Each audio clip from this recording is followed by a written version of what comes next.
Okay, so the ushers know the rules. I never mind you allowing people to walk in the middle of the sermon. Just don't let anybody walk out. Okay, that's your jobs. So they say a picture is worth 1,000 words. Well, I can't draw. I can't paint. In fact, no one can even read my handwriting. So throughout my career, I've had to use those 1,000 words to get the picture across. And today, I need to paint you a picture. So I'm going to try and reproduce 2 moments, 2 images that I experienced by using words. The images come from actual experiences, actual moments from my travels to Israel and Poland as an educator on Federation missions and March of the Living trips a number of years ago. Prior to that particular mission, the one that celebrated 75th anniversary, some of you were on it, both Rabbi Royce and myself were there, I attended another mission, the pre-mission, the one that went to Poland. It was scheduled, of course, to be at Auschwitz-Birkenau for the March of the Living on Yom HaShoah, Holocaust Memorial Day. We spent 3.5 very powerful, informative, moving days in Poland. And then we flew back to Israel. When I arrived in Israel for that mission, it was after I had just visited a number of death camps in Poland. Now, the contrast between being in Poland at death camps and then being in Israel for his 75th birthday was as stark a contrast as anyone could imagine. The result is that images began to mix in my mind and to bounce off each other as the experiences unfolded. That Shabbat morning of the mission in Jerusalem, we did what we call shul hopping. Some of you may have done it. A group of us went to 3 different synagogues, all in walking distance to our hotel in Jerusalem. It's not hard to find a shul in walking distance in Israel.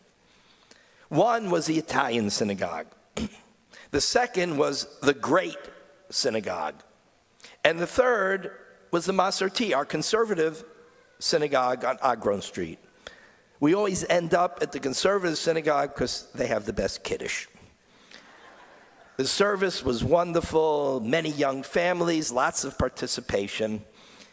It was good to end on a familiar note where everyone felt welcome and equal. Now, in one of those synagogues, the Italian, is an incredible ark brought over from Italy. And like in many synagogues around the world, there was a saying on top of the ark from Pirkei Avot, Ethics of Our Fathers. And these were the words that were inscribed. Da lifnei mi ata omed. So right above the synagogue, right above the ark, da lifnei mi ata omed. Know before whom you stand. Now that's the saying in the ark in the chapel. Here we have the ashrei because it was wider and they needed more words.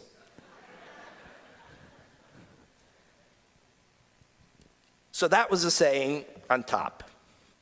Now I have either seen that inscription or heard it quoted or quoted it myself at least 100 times, probably more. Its meaning was always clear to me. To anyone who encounters those words, you're standing in front of the ark. Know before whom you stand. It must refer to God. The idea is that as we look at the ark and we approach the Torah, we should be reminded that we always stand before God, and that should guide our actions. Okay, I like the lesson. That's good Torah. But that time, as I stood there staring at that ark, suddenly a different image in the other part of my mind, an image from earlier in the week, just a few days before, from my time in Poland, that came into my mind. And it was overwhelming.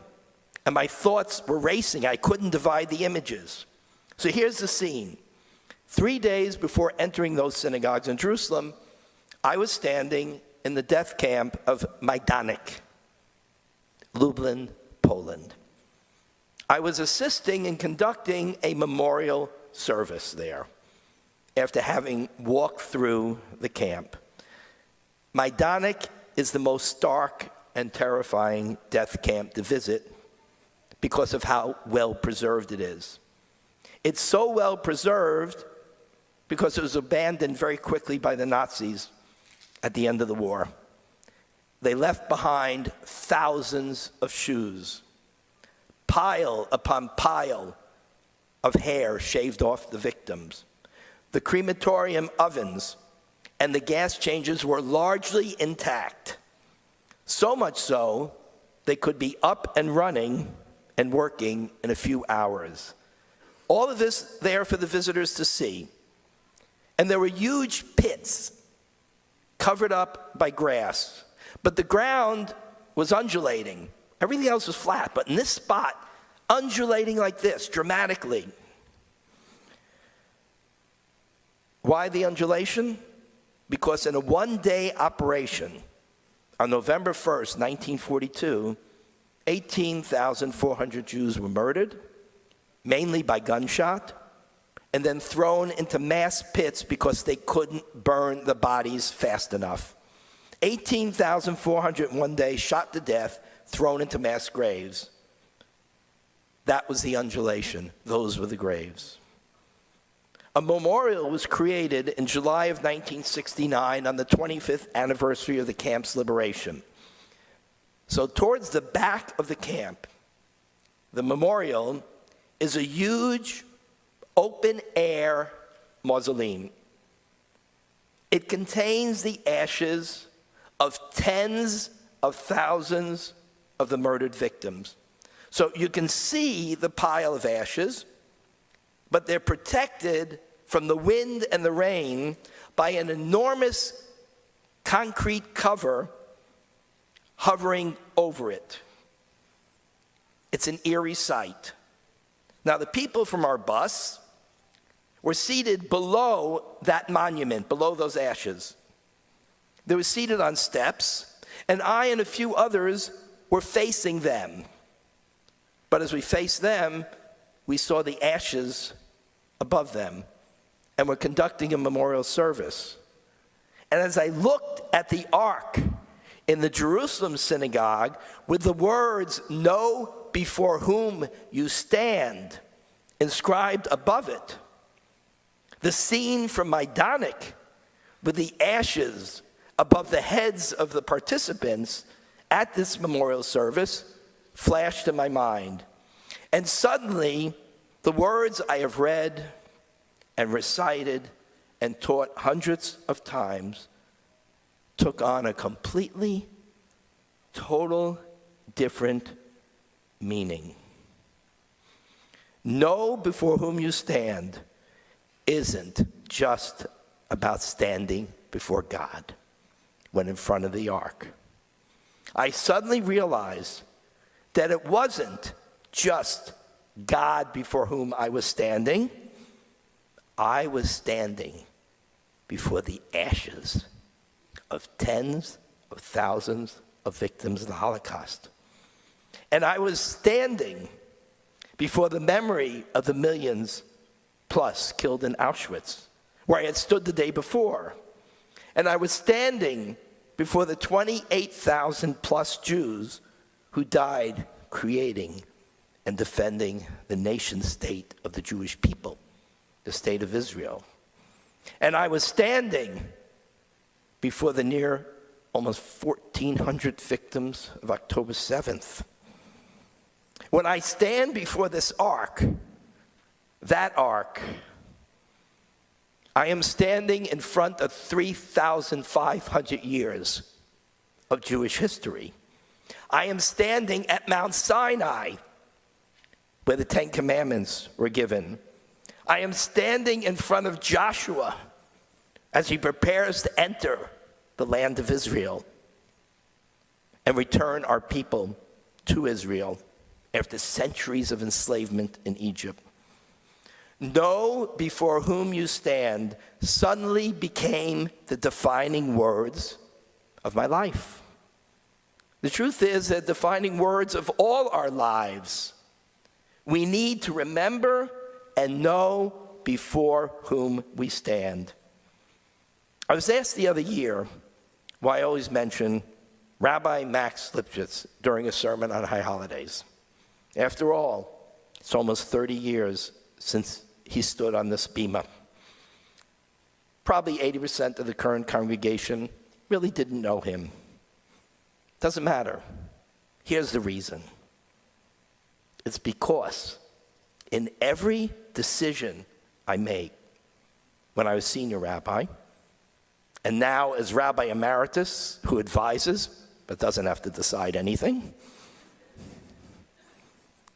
every bit of advice is based on the fact that I stand before the memory of Rabbi Max. He entrusted this flagship conservative synagogue he spent his life building. He entrusted it to me. So I stand before him, before his wisdom and his commitment. I'm not really mentioning him to you or for you, although those who do remember him are comforted hearing his name invoked. I'm reminding myself before whom I stand. I stand before Marshall Baltic. That's where he sat. He was the advisor of something called United Synagogue Youth, which I began because of him, because he came out and dragged us all in. I didn't know what it was, but it became my life. USY, I met Lori. USY, I met Danny Siegel, who convinced me to go to the seminary and taught me Hebrew. Every step of the way, Marshall was there. My youth advisor. And then when I was in New York, he gave me a job as a youth advisor. Said, go do it, Ed. You'll be good at it. He returned. We returned. He dedicated, with his wife, Rochelle, his professional life and his personal life to the youth of our community, to Jewish education, to synagogue life, to Holocaust Memorial, to the state of Israel. And so, I stand before him in our efforts to continue that incredible work that he and Rochelle as a team did. Mel Mann is the director of the Adult March of the Living, an old friend. He called me during the summer and says he needs me to accompany an Adult March of the Living trip this coming April. No, I don't want to go to the death camps in Poland anymore. Really, I don't. I've been there 5 times, and I hate the cold weather. Mel knows that very well. But he also knows that I knew and admired his parents, who were Holocaust survivors. And then he told me, Mark Baranek is coming. And I adore him and his Holocaust survivor parents. Mark's dad, the unforgettable Marty Baranek, passed away a little over a year ago. He had gone, even in his old age, year after year after year, to talk to students on the March of the Living about his experiences there. He didn't stop until his body stopped him. So I know that I stand before all the survivors, and I stand before the memory of Marty Baranek and Mel Mann's parents and all the other survivors who need us to tell their stories to the next generation. We all stand before them the survivors who have passed on, and those who are still with us. And so, I'm going on the March of the Living. And anyone interested is really invited to join, especially if you haven't had the opportunity. It's an incredibly important trip, even more important this year.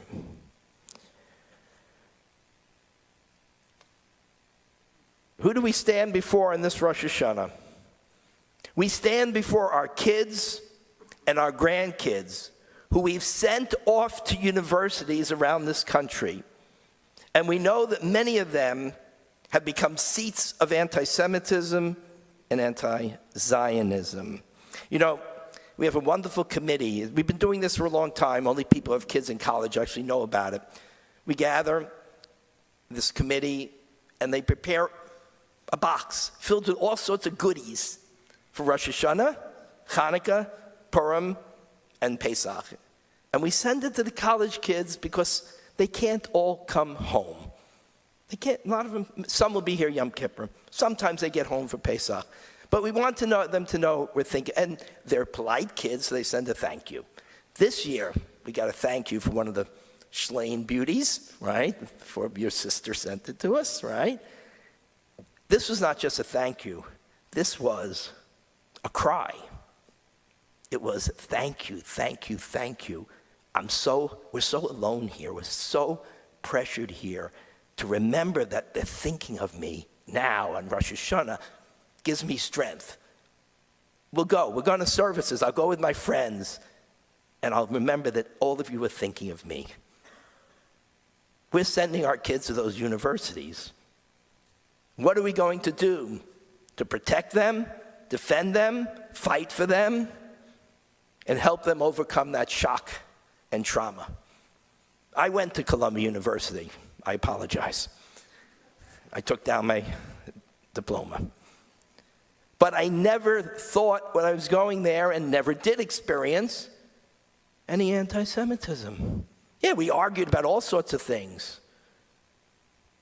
But there were no demonstrations against us, no harassment of us. We have to realize some of our kids are going for that. We stand before them. What will we do for them? We stand before 3,500 years of Jewish history. The continuity of that tradition depends on synagogues, Jewish schools, JCCs, trips to Israel, Jewish summer camps, Jewish education on the web. The next scene comes from before COVID. It was 5 years ago. Another Federation mission. We're standing on a place called the Tayelet. It's a promenade that allows you to see all of Jerusalem. You look to the west, you see the new city of Jerusalem. You look to the north, you see the old city and the Temple Mount, where the western wall stands. If you look to the east, you'll see Mount Scopus and the Mount of Olives. Further north is a city on a mountain, and you can see mountains in the distance. It's called Safed, or Tzfat in Hebrew. In that city, Shlomo HaLevi wrote something called Lecha Dodi. Lecha Dodi Lekrat Kala. The poem we have been singing on Friday night for hundreds and hundreds of years. You know when he wrote it? You know why he was in Tzfat? Why wasn't he in Jerusalem? Because he wasn't allowed to be. Jews were banned from Jerusalem. Only a few lived there. He wrote it at a time we were exiled from Jerusalem. But he imagined in Lecha Dodi a rebuilt Jerusalem in his mind. He looked south and he saw a rebuilt Jerusalem in his mind. V'nivneta ir al Tila, a city rebuilt on its ruins. He imagined a reestablished Jewish community in Jerusalem, welcoming the Shabbat as the sun would set in the west. And here we were looking at the rebuilt Jerusalem that Shlomo HaLevi could only imagine in his Lecha Dodi. that he could only dream about, and we were seeing the entire city, new and old. And then I looked down, for right below me, I was looking at the place where our youngest son, Rabbi, was married. And I could envision the dancing and the celebration on that evening. And then I looked to the old city, and the words of the prophet Jeremiah, as he left in exile from a destroyed temple and city that Rabbi Roisman taught you yesterday. Od Yishama Bi'arei Yehuda. In the cities of Yehuda, in the streets of Jerusalem, there will again be heard the voices of the bride and the groom, feasting, dancing, celebrating. You've heard it 100 times. It's sung at every single wedding. But Jeremiah was on his way out of Jerusalem into exile when he wrote those words. That's who we stand before. The generation of Jews who never gave up on Jerusalem, never gave up on the land of Israel, never gave up on the dream of a sovereign Jewish state on the land of Israel. Then, like a whirlwind, another scene flashes into my mind. You've all seen these scenes in movies. Survivors of Auschwitz and Majdanek and Bergen-Belsen and Warsaw, they're standing in DP camps, displaced person camps. And the scene in the movie, and it's real, it's true. I've talked to survivors who did this. They're standing under chuppahs, some marrying for the first time within a year or two of coming out of Auschwitz. Most of them remarrying because their spouses and their children were exterminated in those camps and in those ghettos. They were reaffirming not just Jewish life, but life itself. They had gone through hell on earth, and what was their response? Rebuild, reconstruct. And then 3 years later, against all odds, the Jewish people reestablished the state of Israel. We stand before all those heroes, all those teachers about life and optimism, from the most accursed hill in Jewish history, that hill in Majdanek, with the ashes of those Jews exterminated, to the hill overlooking all of a rebuilt and unified capital of Israel, Jerusalem, where marriages take place under chuppahs on a regular basis.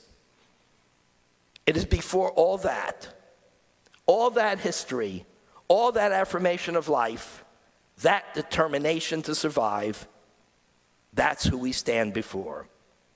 I know where you who are here today, I know where you stand. You help synagogues survive and thrive. You stand in front of Jewish history. You come to hear the shofar sounded. It has been sounded since we stood at Mount Sinai 3,500 years ago. You stand with the Jewish people. You support Jewish organizations that help the less fortunate in our Jewish community, like our Federation. And you help build, establish, and support Jewish educational institutions. So you stand before the Jewish community and the Jewish people. And you stand before the people of Israel right now against the hatred of the anti-Semites who have come out of their holes to spew their hatred of Jews and of America. There was a request from a rabbi on our rabbinic chat group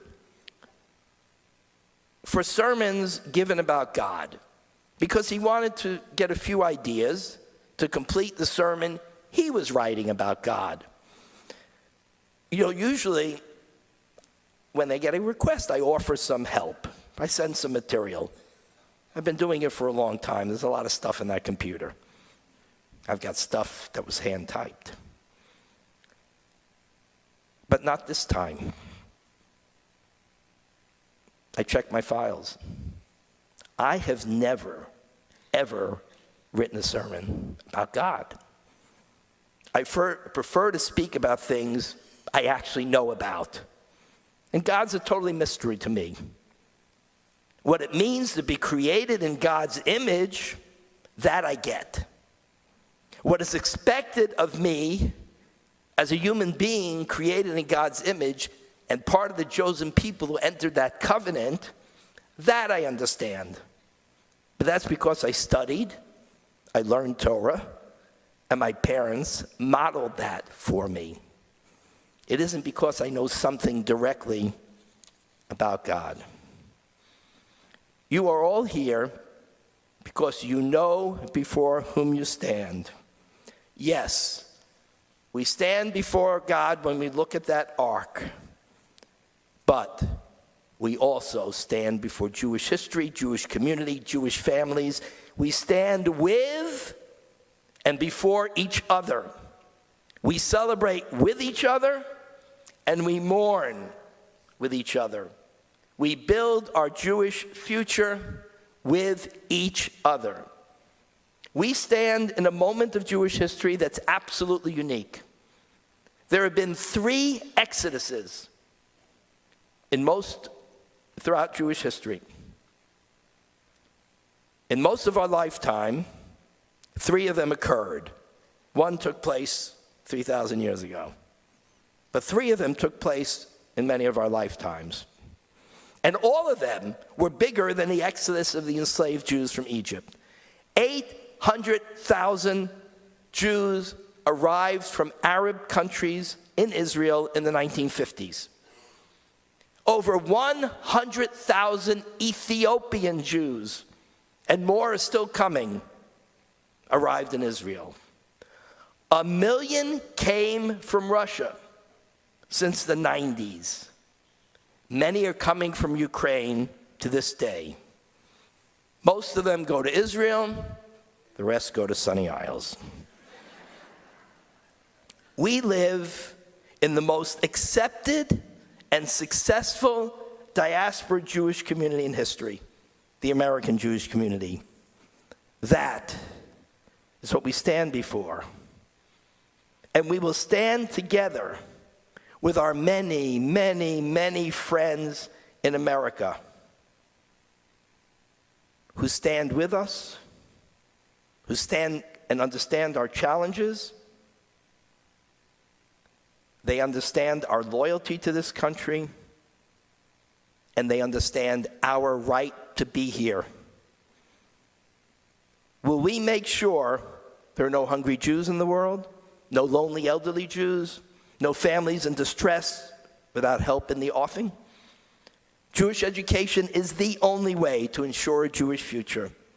Will we make Jewish education more affordable, and Jewish camping, and March to the Living, and Birthright? We will do what must be done to combat the rise of anti-Semitism and anti-Zionism that threatens the entire enterprise once again. So look at that ark. Imagine the words, Da lifnei mi ata omed. Know before whom you stand, being inscribed on it. If we always ask ourselves when we make decisions and formulate commitments and priorities, if we ask ourselves, who am I standing before as I make that decision, as I make those commitments, it will all become crystal clear. And the path that we go down on will be a holy path. And it will please that God that I really don't know too much about, except what pleases him and what he wants from us. And if we can do that, then it will indeed be a year of sweetness, of life, of satisfaction, and of victory for Israel and Am Yisrael. And we will affirm, Am Yisrael Chai, the people of Israel, the entire Jewish nation lives, thrives, and is going into a strong future for our children, our grandchildren, our great-grandchildren. We stand before all of Jewish history, and we will bring it forward into the future generations, strong and steadfastly. Chazak, chazak. We're strong, v'nit chazek. And together, we are so strong that we cannot be defeated. Kein Yehi Ratzon. May this be God's will in 5785. And to this we can all say, Amen.